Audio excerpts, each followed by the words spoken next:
All right, man. Welcome to the show. This is Coach Chris back again with the Starter Founder Roadmap. And today's episode, we got very special guest, Anderson Salgado. I'm excited to interview this guy. We had a conversation already, and I'm trying to save the best content for the actual show. So, Anderson, welcome to the show. Thank you, sir. Thank you. Happy to be here as always. And, chatting with you last time was intriguing, but we didn't even get into, a deep dive into the nitty gritty conversations of, again, the everyday life of an entrepreneur like yourself or myself. So excited for what to come. Yeah, man. I find myself wanting to have more, I would say, real conversations about Mm, entrepreneurship, business, whatever it is. Because when I listen to a lot of podcasts or watch the YouTube videos, even go to events, the mhm. conversations just really seem surface level.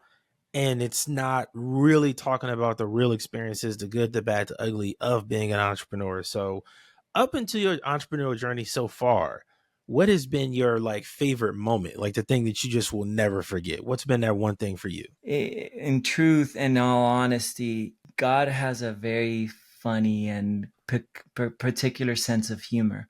So sometimes the things that you see as the most painful, to me, have been the most rewarding in the long term. I'll give you a prime example. So, again, we have a brief conversation on my background, but I used to manage the Amazon beauty category, um, a book of business of 2,500 brands, $1.7 billion, a nice salary. So Amazon pays you well, but doesn't pay you enough. It's like they keep you happy, but not too comfortable, right? But again, full disclosure, when you're looking into salary and all benefits and bonuses, you're kind of booking somewhere around 220 to 250,000 per year. So a nice comfortable salary. But again, nothing that you're just gonna go and buy your little Yeah. villa in Italy, right? It's like you got enough, but not enough to be too comfortable. And I got super excited to get recruited by Amazon. So the process, I don't know if you know anything of what they do, but 2015, I went through a series of 8 different interviews, about an hour each, right? So Eight you get in interviews. drip. Yeah, bro. Ooh. It's nasty. The preparation is massive, right? Especially at a certain level. So Amazon has like 12 different levels. And each interview is compressed with individuals who are very analytical. Like the nerds back in high school or in college, those are the ones that are giving you the interviews, right? Yeah. And they're very articulate, that they put things well into context, and the questioning has to be in alignment with what they call the 14 leadership principles. So each individual question is framed in such way that if you have stories, you can get to the next level. So what I did is, and by the way, I had 2 different interviews for two separate positions. The first one I bombed. I did Oh so wow. poorly, so bad. But I had a cool story, so I got another shot at a different position. So the first one was more on the fulfillment side. You get like 400 people to work underneath you. It's like a leadership role. Again, I had a cool story, but it wasn't framed in the way that they like to position it. So I got another interview for the retail side, and then I ended up getting it in the beauty. But going back into the interview process, you have 8 different interviewers, and they're just drilling you with questions, and everything has to do in a position where you can answer the questions using their 14 leaderships. And their Mm. 14 leaderships is things like, customer obsession, leaders are right a lot, etc. Right? So as long as you learn that and then formulate different strategies and stories, you can tell one story that has 3 leadership principles in it. So if they one of the things that they ask you as an example is, they ask you things like, tell me about a time where you use analytical data to make a decision that was favorable to the organization or the company. So then you kind of formulate your answer, but then you use 13 leadership for the 14 leadership principles, and you can use 3 of them to answer that question or another one that you may Oh. have. Okay. Okay. So that was extremely rewarding to go through that process, get hired, nice salary. Again, I'm a military guy. I came from pretty much nothing. I enlisted in the Marine Corps at 19. So to go through all of that and be the first one in my family to graduate from college and then get a master's degree, that was rewarding. But the Amazon portion was extremely rewarding because I'm like, hey, I made it. But then I quit 2 years later.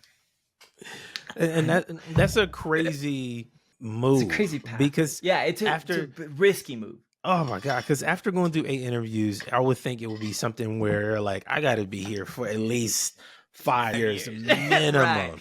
Because eight interviews Right. an hour each, and I've always heard that the interviews with Amazon are like really, really intense and it goes deep.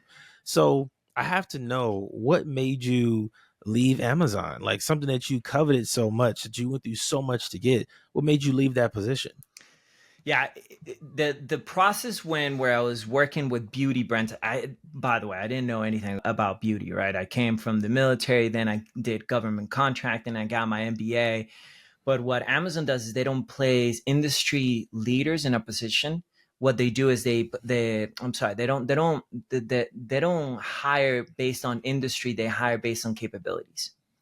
So if you are, example, if you're in the music industry and they may hire you for a position in the Amazon music category, but they may put someone who has never done anything related to music, but is a data analyst into that Mm. particular position because Ugh. they want to coordinate what analytical data does in the music industry. So they hire primarily based on capabilities.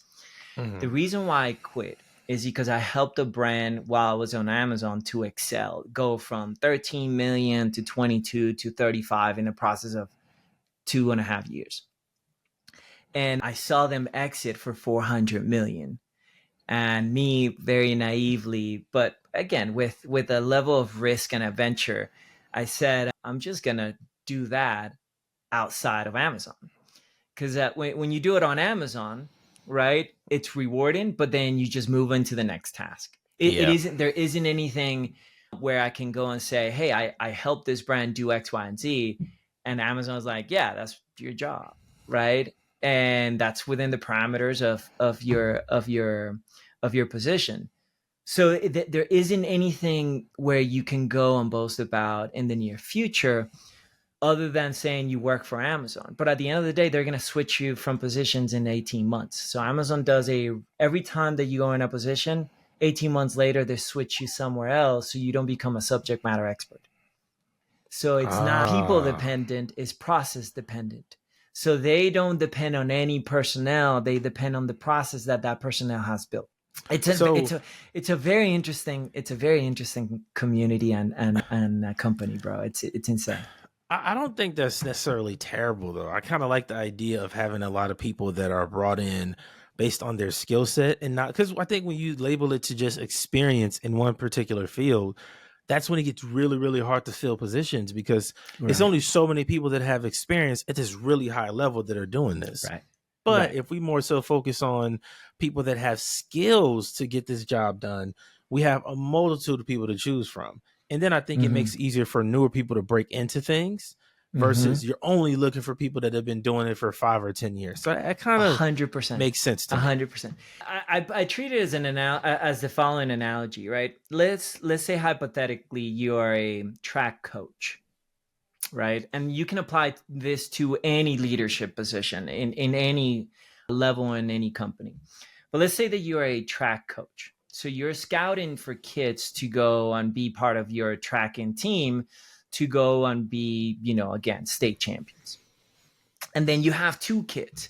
One who has all the form and crosses the line in good timing, but he's like breathing normally and he's like with the same position, and the strikes are pretty symmetrical, and the distance the dude covers is right on target, and you're like, okay, this dude has been trained, and he finished in, again, 5K, hypothetically, again, 15 minutes.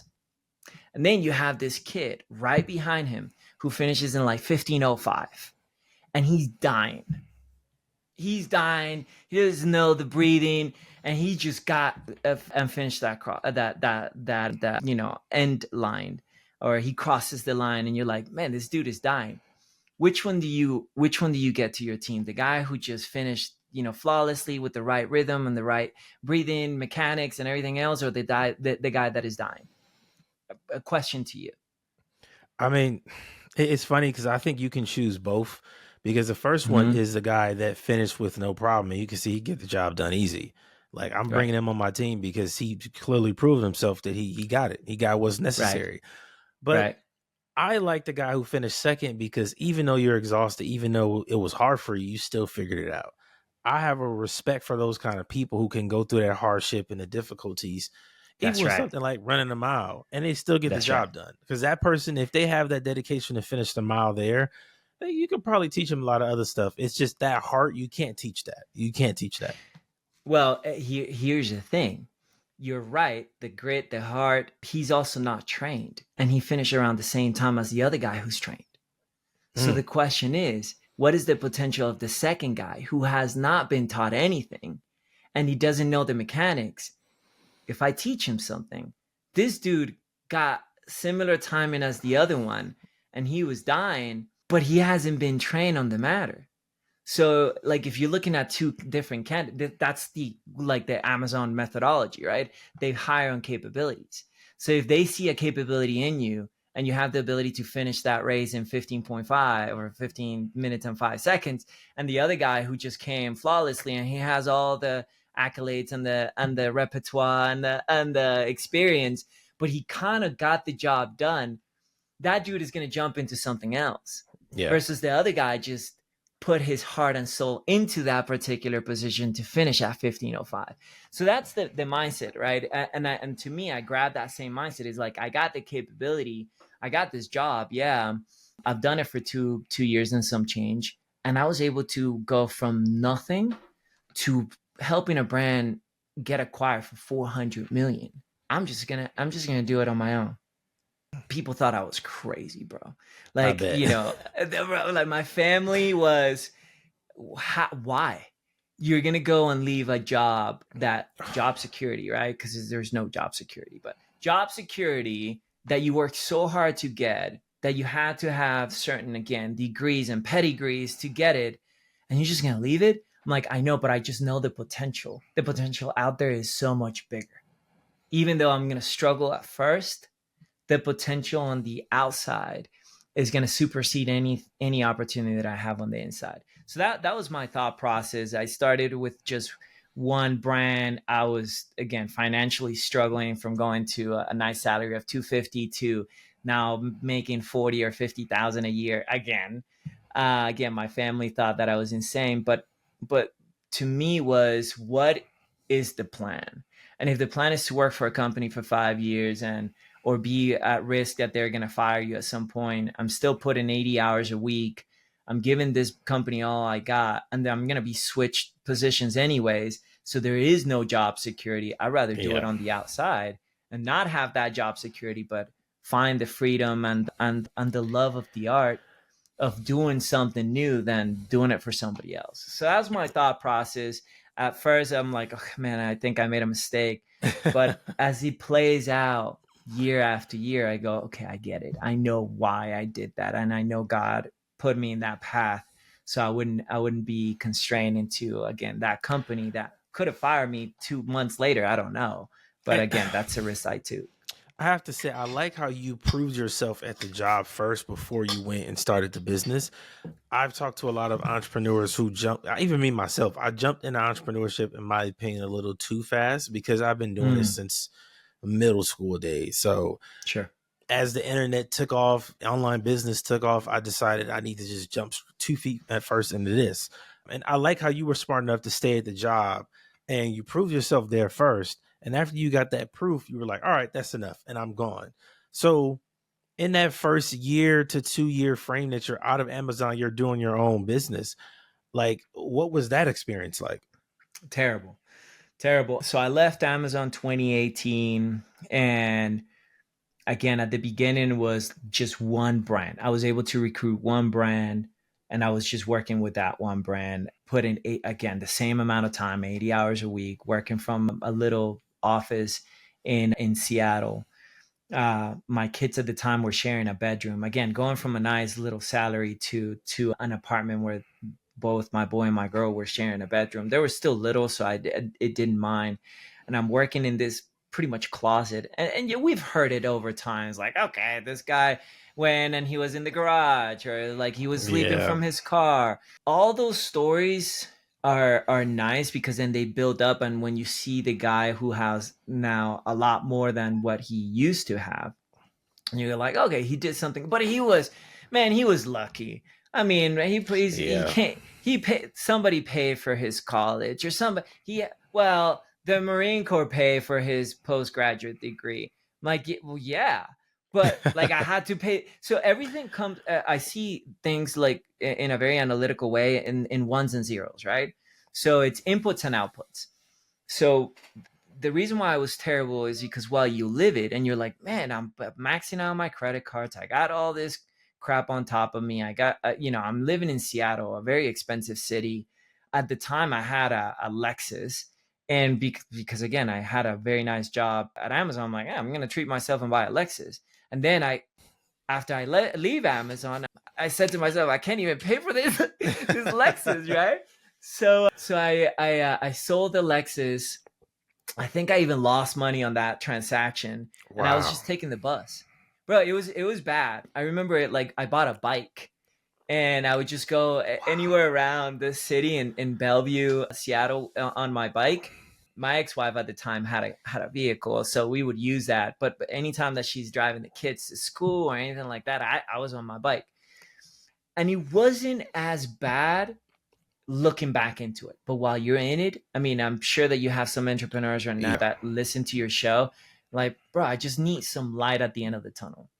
While you're in it is bad. Oh, yeah. But a good a current Colonel Rogers back in the Marine Corps, he says something so wise to me, so profound, but so simple.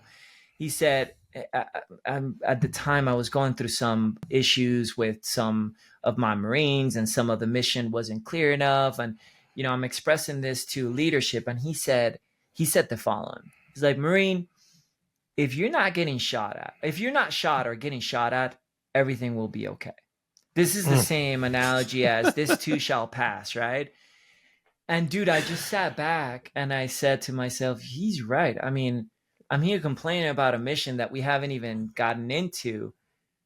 It's going to get bad, but I'm not getting shot at. Like, or Oh, I'm not man. shot right now. So it's not as bad as we put it, and he won't be as bad as he will be. Like, this is the worst part. And then he goes, it's a roller coaster. Yeah. Sometimes you're good, sometimes you're bad.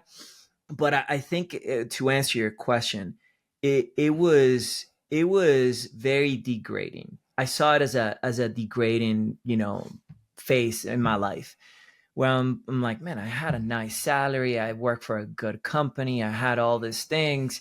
I helped a brand exit for 400 million. My assumption is that they were going to go and hire me to do it again for their other brand. That didn't happen. They just sent me a bottle of champagne and a box of chocolates. And I go, this bastards, this cheap Wow. bastards, right? But I knew what my mission was. So to any of your viewers who are going through it right now, bro, I would just say, what's your input and what's your output? What's the result that you want to achieve, right? Is there what you want to achieve? Have financial freedom, have a good life, be able to travel every once in a while, have your kids in a good school and live in a good neighborhood, then that's good, right? Yeah. Like Yeah. that. Simple. Not everybody is going to be a billionaire, right? Yeah. Not everybody is going to have a Ferrari. And I think expectations need to meet reality. I tell my wife now, I was like, I don't want a Ferrari. I don't want a Lamborghini. And not because I wouldn't want to drive it. It's because I don't want the headache to deal Yeah. with a Lambo and put $200 in gas and only get 50 miles out. Or I just don't, it's not in me. So I would say, while it's bad, just look at what your end goal is and then look into your inputs and outputs. How much time are you putting in to achieve that goal? And what really is the realistic output that you want to achieve? You can't work 4 hours a day and try to be a billionaire, right? It just Yeah. doesn't work. And So what I try to tell people is to do that kind of work through sprints. Like I talk to a lot of founders, and my great advice is advice. always like when you're producing for your podcast or your content Right. in sprints, like I'll have a 2 week time frame where I'm doing a bunch of interviews, and then I'll have a month where I don't do any interviews. And Mm-hmm. doing it at that pace makes it so much easier to do high quality Agreed. content, to market the Agreed. content better. So I think the whole work nonstop culture that it's kind of been perpetuated by people like Gary Vee or some other business I owners worked out with him there. for a year, so I know. Yeah, see, it's like Like I know they that go dude is just insane. nonstop, Yeah. and I don't think most people are built like that. Number one, number two, I just don't think it. For me personally, it doesn't make sense because Yeah. with me having my kids and stuff, I rather prioritize them and what they want and being with them Right. over I'm gonna just work every day nonstop as much as I can. Like I don't. If I have to choose, I'm choosing my family every single time for sure. 100%. And look at again, Gary Vee. Love the guy. Worked with him for a year in New York. That's kind of when I saw a little light at the end of the tunnel. Had one client, all of a sudden I'm getting a lot more. And then a friend of mine is like, bro, you've been featured in Bloomberg and Business Insider. Come and talk to Gary Vee. I didn't know who Gary Vee was at the time, by the way. This is like 2018, 2019. And I said to him, I was like, no, bro, I'm busy. But the lifestyle that those people choose is, again, driven on that same approach, inputs and outputs, right? So they're putting insane amount of time and effort, and the output matches that insane amount of time and effort. So it's a trade-off, right? It really, I hate the analogy people use or the quote is like, oh, life is a balance. Well, like if it's a balance, that means that you're trading certain things, right? And it can be a balance because if you have too much work, perhaps you don't have enough family time. Too much family time, you're Yeah. not putting enough work. If you're traveling too much, you don't have enough money. If you have a lot of money, you don't have a lot of time. Like there is a trade-off. The good dynamic that I like to see is harmony. And this is not my words, this is Jeff Bezos' words, but he used it so eloquently. He said that we like to achieve a level of harmony. And harmony is sometimes, for some people, perhaps you're not one of those, they value more their Bugattis and their Ferraris than family. I'm not Yeah. one of those guys. I'd rather go and see, my kid play soccer and be there for him when he gets out versus buy him a PlayStation because I was traveling and just to make up for it, I have the ability to buy whatever the heck I want. I think, again, put in that value in what you really want makes a lot more sense. And I think we're unfortunately, a lot of entrepreneurs of today, they get driven on that flashy lifestyle. Yeah, man. Oof. It's The easy to get caught on it. Rolex. Oh, It's so very easy, bro. because I So think easy. when you look at anybody successful in front of you that's doing what you want to do, that's usually what they show. It's the Yeah. lifestyle, and like I don't know. I wish some people could actually experience it so they could see it's not all it's cracked up to be. Like I think that would be a good TV show of just letting Agree. people do the Eddie Murphy trading places, go to the other side and see what it's like. Then they would see, I don't really like this as much as I thought I did. Like you don't, a lot of Dude, people, maybe you have the lifestyle and your kids hate you. right? Like we see that in celebrities all day long. They have everything, but Man, they don't have anyone, right? Or they have a beautiful home in the Hamptons, but it's only full of servants. There isn't family or kids running around. So the idea of this whole entrepreneur lifestyle, to me at least, and I tell my wife this all the time, is I want to have the ability to have FU money where I don't have to work, but we're still working and we're still humbly putting our time. So then we can grab a lot of that time and extra funds that we have and put it into a different cause, whether it is, giving time to the church or spending time with the family or helping our community. Those are the things that to me are more valuable. And again, I'm not trying to be a philanthropist, right? But at the same time, I think the entrepreneur spirit is driven on that meritocracy factor where, hey, based on your marriage, you're getting value added, whether it is a nice house or a nice car. But a lot of us get caught up on that flashy lifestyle. It's like, man, Yeah. I really wish I could fly to Europe on this trip in first class. And Yeah. it's going to cost me $8,000. But then you go, you know, but then you go, why? Like I could grab that $8,000 and take my family in a cruise, right? Or Yeah. I could And grab that $8,000 and, put it in my kid's college. So it's a different mindset, bro, I think altogether. if you're going to do it, though, I do think it's healthy for entrepreneurs to have like that, like one or two good ways they celebrate. And then you splurge on that. Like, that's the A good best bottle of way. wine will do. Yeah, A something like good that. bottle Like, of wine. figure out your happy medium in terms of like Yeah. what you can afford and what fits your celebration, like whatever you're celebrating. That's just it's such a sweet spot. I started doing this like 2 or 3 years ago. And my thing is I go to nice hotels. So I just like to try 4 or 5 Right. star hotels. Like try Nice. out the room service, whatever the amenities are. Like that's just my thing. Right. Amazing. Super simple. You can do it pretty much anywhere, and then it's just relaxing. It don't take a lot of time and Yeah. energy. Like I think everybody has to find their way to celebrate themselves, especially as entrepreneurs, Yeah. but make it align, make it where it fits. Like you said, don't take 20 grand to go on a trip to Europe and you could have Or did buy a something. Fendi purse for your Oh, wife. come on, man. Well, like so I love what you're saying because my wife and I are adopting the same thing. So we do the 777 routine. I don't know if you're familiar with it. What's So that? it's like every 7 days we go on a cheap date. Every 7 weeks we go a day away somewhere. It doesn't have to be expensive, but at least a day away with no kids. And every 7 months we do a nice trip, whether it is internationally or we go, on take and treat ourselves. So the reason why that works, at least for us, is because you're constantly thinking and constantly engaged in some sort of new adventure, but you're also constantly engaged into having dates with your wife, right? So every 7 days we have a cheap date.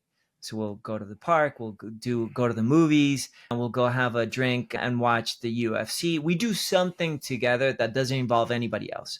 Every 7 weeks we go away. So we're here in Salt Lake City, we'll go to Park City, or we'll go and do something, else, or we'll go to Phoenix to visit family, or Vegas to visit family. And then every 7 months we're doing a nice trip. So we normally go in March to Italy because we have a trade show in Italy in Bologna called Cosmoprof. So we'll go there. And then we have another, so we'll use that same trip for business, and then we'll add a few more days for ourselves. So that's our 7-month trip. So I think if everybody has that same mindset in business, it's like, hey, we achieve a new goal, we had new sales record, we did this, we did that. Then you have your 777, right? It's like, okay, if we achieve this in the next 7 days, guys, we're going to go and have a drink at the bar. Or, hey guys, if we're gonna do this, everybody's gonna get a Starbucks, gift card for $50. Yeah. Something that is cheap and it gives you that like rewarding methodology. And then the other one is the 7 weeks. There's a bigger project. Okay, we got to land this client, or we got to sell this many homes, or we have to do this many podcasts. Then you achieve that, and now you treat yourself with perhaps again a night at a nice hotel locally, and then you do the 7 month. So I think if we can implement it for our relationships, I certainly think we can implement it for our staff and for our personnel. Mm. Wow, that was a good breakdown. I never heard of that. That's good. See, this is why I like having conversations that are kind of outside of business, because sometimes Mm, we get so deep into the weeds of it that like it becomes kind of suffocating in a way yeah, where yeah, it's all you can think about, it's all you can focus on. And I find that when you can take a step back from the work stuff a little bit, you start to kind of see things from a different perspective, a better point of view. You get better ideas, and it just flows a lot smoother than if you're constantly just beating the dead horse every single day. It could take a lot agreed. out of you. So that strategy of just taking a break, man, it really, I think obviously helps avoid burnout too. So like I just think taking a break sometimes is exactly what we need. It's to literally do nothing. Like doing nothing sometimes is the best thing. As crazy as it sounds. Have you heard of the new trend? It's called and excuse me, it won't curse, but it's called Rod. Oh When yeah, you yeah, go yeah. on a When they're like on plane the and you're plane. not. Listen, bro, there is actually some scientific approach to the whole thing where you're kind of leveling your secretion of dopamine. So it's Mm, like you're not doing anything; you're just being.